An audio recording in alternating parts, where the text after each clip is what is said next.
Blue Eyes Chaos Max Dragon is the metaphor for all casual players. You're a third-rate duelist with a fourth-rate deck.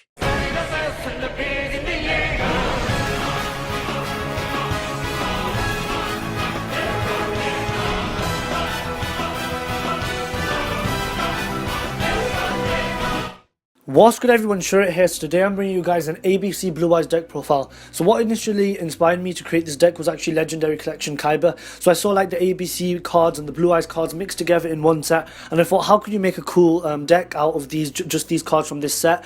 And then I was thinking ABC Blue Eyes might work, and I tried it out. I played quite a bit with it. You've seen it in previous subscriber rules. A lot of people have said, wow SHURIT, what's that deck? I want to see a deck profile of it, and I finally got around to doing it. It is a really fun deck. It's fairly consistent. It has really good power plays. Just generally the deck is really cool to play. It is really enjoyable. So let's get straight into the deck profile. So first up we play obviously 3 copies of the OG Blue Eyes White Dragon.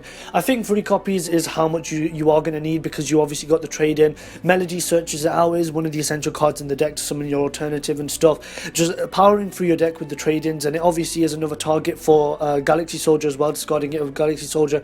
So you guys may think 3 is excessive, but I think it is necessary, especially when you have cards to get rid of it anyway. So it isn't a brick, let's put it like that.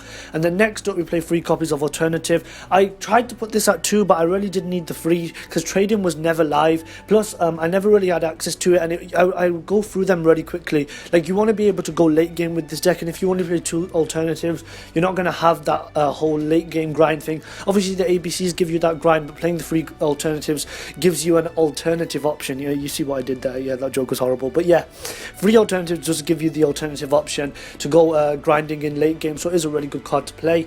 And then we play 1 copy of Dragon Spirit of White. Now this card isn't 100% necessary, but I wanted 7 targets for trading, because when I only had 6 targets of the 3 Blue Eyes and the 3 alternative for trading, I found that it was hard to pull it off. Plus sometimes you obviously don't want to discard Blue Eyes or alternative because you want to use them for your plays obviously. So that's why I think playing the Dragon Spirit is important. Plus I do play 1 copy of the White Stone of Ancient, so it's another card that you could special summon off that. And next up we have one of the MVPs of the deck. We have Galaxy Soldier. Galaxy Soldier is really good because you can get rid of the Assault Core, B Buster Drake or Sea Crush Wyvern from your hand, and then summon this as well, get access to Cyber Dragon Infinity. Because this deck isn't all about ABC, sometimes you are going to find it's a bit harder to put your pieces in the graveyard for your Dragon Buster, so Galaxy Soldier really does help out with that. And obviously Cyber Dragon Infinity, an amazing card. Everybody knows what it does, that extra negation that it puts up, plus if you manage to get an Infinity and a Buster on the board, you pretty much won the game. That 2 really cool cards. Obviously your opponent is going to find it hard to out that because of the negation from Cyber Dragon Infinity. And then next up we have the essential pieces of the deck. We have 3 copies of A Assault Core.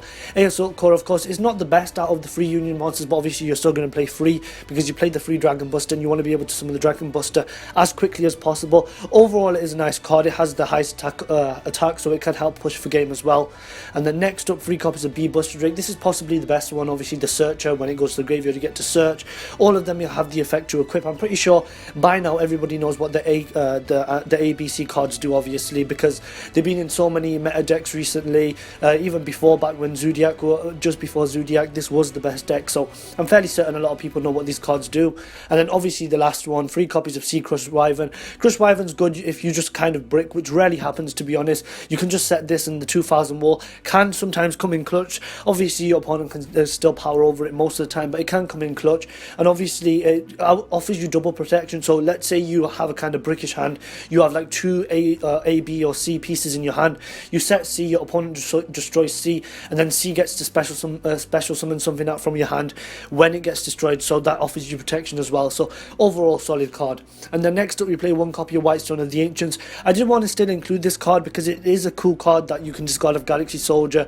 You can make synchro plays with it as well. I still wanted to have access to the synchro monsters in the Blue Eyes deck. So overall I do think White Stone of Ancients, just playing the 1 copy is enough. I don't think 2 or 3 copies is really necessary. It's not all focused around the Blue Eyes. Same with the next card, which is White Stone of Legend. It is really a lifesaver, White Stone of Legend. You can search it off Sage, of course, and then a lot of the time what will happen is you'll have an alternative or an alternative in hand, and you have a Galaxy Soldier with this, and you need that Blue Eye, so obviously you can discard this, summon the Galaxy Soldier and get the Blue Eye. So overall a really solid card to play.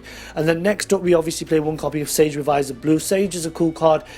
You can obviously discard this to target a B or C piece, because obviously you don't need them on the field most of the time, because you're going to banish them from the field or graveyard anyways. Send that to the graveyard and special summon a Blue Eyes from your deck, or I believe it can special summon a Dragon Spirit from your deck, and can special summon a Blue Eyes monster from your deck. Blue Eyes monster from your deck, and Dragon Spirit counts as a Blue Eyes monster. So Sage is a really cool card. Obviously you can search your ancient or your legend if you don't want to use your if you don't have your if you haven't used your normal summon, is what I mean to say, because the only normal summons you have is of course A, B and C. So a lot of the time you're not going to even need that normal summon to go into your buster plays, so you can normal summon the Sage. And then next up, everybody knows that this is one of my favourite cards if you've been watching this channel for a while. It is Gospel of Revival, not Return of the Dragon Lords. Gospel of Revival, the original OCG name, the proper name. This Return of the Dragon Lords name is for peasants. Always remember that. This card is brilliant, being able to special summon your dragons from the graveyard, offering that protection as well. Overall, I really love this card. I play it in Felgrand, of course, play it in Blue Eyes, play it in this deck.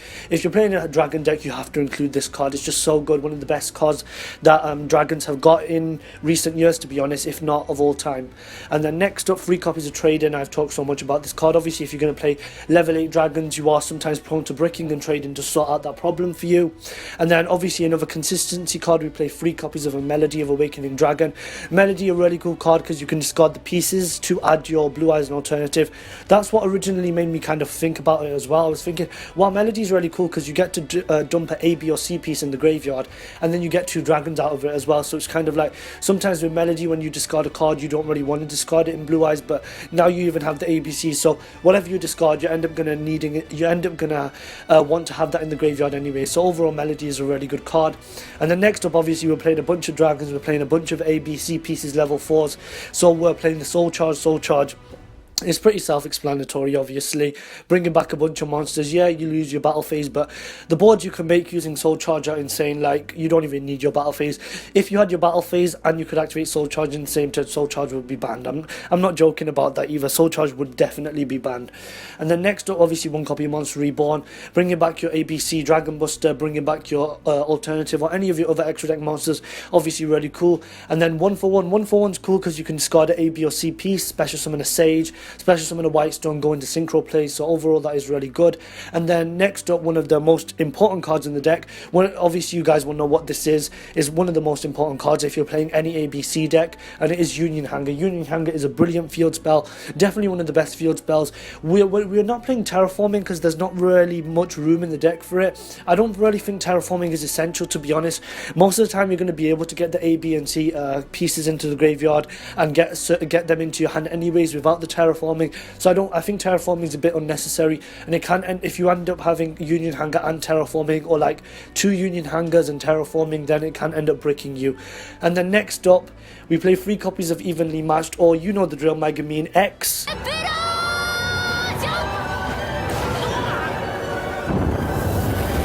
Yeah, that meme is not old, I promise you guys. That meme is not old. We will carry on using that meme. I'm not joking, by the way. No matter how long this channel goes on, unless Evenly Matched gets banned, we're going to keep on using that every time Evenly Matched comes up in any type of video. So that's it for the main deck. Overall, really solid. We got like 21 monsters, 3 traps, and obviously the rest of spells. If you guys, as I said before, really want to try this deck out, then please do. It is a really solid deck. And then next up for the extra deck, of course, we play 3 copies of ABC Dragon Buster, the essential card. One of the best cards ever. I'll tell you the truth here, guys. When I first read ABC Dragon Buster, I had to pause for a minute and read it again. That's how good it was. Like, seriously, the effects it has, it's so easy to summon, of course, with the A, B and C, and obviously the banishing effect, and then tagging out as well. That's probably one of the most important effects because it dodges like so many cards. It dodges Regeki, it dodges so many cards, that removal and stuff like that, or any targeting removal, Blacklist of Soldier, Envoy at the beginning, any card like that. You just tribute it and get back your pieces. So overall, ABC Dragon Buster, a brilliant card, and being able to get Dragon Buster on the field with a Blue Eyes and an alternative, you can put so much damage on the board. It's absolutely insane. And then next up for the synchros, we play 1 copy of Blue Eye Spirit Dragon and 1 copy of Azor Eye Silver Dragon. Both of these cards are amazing, of course. Some of the best support Blue Eyes has ever got recently. Obviously, it came in the Shining Victory set. Azor Eyes was earlier on in the saga of Blue Eyes. They're the only synchros we play because it is really tight with the extra deck space, because of course you've got the ABC pieces that you need and you've got the Blue Eyes pieces that you need. And then next up we play 1 copy of number 95 Galaxy Eyes Dark Matter Dragon, 1 copy of Galaxy Eyes Full Armor Photon Dragon, and then 1 copy of Galaxy Eyes Cypher Dragon. Obviously you guys get the gist of this. What you do is summon Cypher, put Full Armor on top, hop something, and then Dark Matter to send a bunch of dragons to the graveyard. That's how it normally works. And then Dark Matter also can have 2 attacks on monsters, so it can help you out for pushing for game. And then next up, 1 copy of number 38, Hope Harbinger Dragon Titanic Galaxy. Wow, that's a mouthful. But yeah, Titanic Galaxy obviously offers that negation for your opponent's effects. Overall, really solid. If you can get Titanic Galaxy and your Infinity on the board, you're pretty much set. Double negation. Most decks find it really hard to play around that. And then talking about Infinity, of course, we play 1 copy of Cyber Dragon Infinity. You're going to summon this using the Galaxy Soldiers. And then using the next card, which is 1 copy of Cyber Dragon Nova. Obviously you just summon Galaxy Soldier by discarding a light monster, grab another Galaxy Soldier, discard another light monster, summon Galaxy Soldier, overlay them for Nova, and special summon Infinity. Most people will know that play. A lot of people do it. Any kind of light deck like Galaxies or Felgrand, or any kind of deck like that where you want a little bit of extra power, I do recommend putting the Galaxy Soldier in because it is a really cool card. And then next up, one of the best rank 4s right now, it is number 41 Baguska. Baguska is such an annoying card to play against, but such a cool card to have up on the field, because if you haven't got the best hand, you can just, when in doubt, I like to say when in doubt, make a Baguska, because if you haven't got that good of a hand, then you can just make a Baguska, stall it out, and then obviously summon your dragons next turn or whatever you want to do. And then another card that's known for being played in ABC is Bugentai Tsukiyomi. I don't really know how to pronounce that. Hopefully I got it right. Tell me in the comment section if I got that right. But basically what you do with this, overlay 2 of your ABC pieces, and then you get to discard your whole hand and redraw. So that can really help on bricking your hand. It can help put the dragons in the graveyard. So overall a really solid card. And then next up, one of the best link monsters going as well, we have Skull Dread. Skull Dread, a lot of people are playing it. It is really good, especially the fact that it can offer you another not normal summon. It can offer you a special summon from your hand, so you can get the A, B or C pieces onto the field, you can get the blue eyes onto the field, plus the redraw effect is really cool as well, because if you've got like annoying cards in your hand, like you don't want a Whitestone a Legend, or you don't want a Dragon Spirit of White, you can just put them back in your deck and then summon them again later, or use them again later by searching them off Sage, or special summoning them off of the Whitestone of Ancients. And then for the last card, of course, we play 1 copy of Decode Talker. Decode Talker is just like possibly a card that you can use to get into Skull Dread, because sometimes the issue with this deck is that it can't put enough monsters on the field. Obviously, most of the time you don't want to you summon Skull Dread of Decode Talker because it doesn't get that 3rd and 4th effect, the 3+ effect and the 4+ effect, which is really annoying, because the 3rd effect and the 4th effect are the best effects, of course, being able to special summon or being able to draw. But a lot of the time what you'll do is, if you want to make multiple extra deck monsters, first you'll summon Decode Talker and then put monsters into his link zones, and then you'll summon Skull Dread into the other link zone, so you have another link zone open, so you can get another extra deck monster into there. Hope you guys understand by what I'm saying by that. So overall, the extra deck is really cool because you get to play all the summoning mechanics. You get to play Fusion, Synchro, Xyz and Link. So it is a really fun deck. So thank you guys for watching. If you guys like the deck profile, please tell me in the comment section. If you guys are going to try it out, please tell me in the comment section. I hope you guys enjoyed it. I hope you guys will try it out because it is really fun. I know I keep on saying it, but it is a really fun deck. I will obviously play it in subscriber rules later on. I might even do a let's play of it. If you guys want to see that, tell me in the comment section. You might as well write everything in the comment section. And I want to say one more thing. You know, all you people who watch my videos and don't comment, shame on you, seriously. We all know SHURIT loves them comments. So anybody who hasn't commented in a while, or anybody who hasn't ever commented, you better comment right now. I don't care what you put in the comment section. For all I care, put my favourite hashtag, put my hashtag NEKROZ Master Race in the comment section. This has been SHURIT. Peace.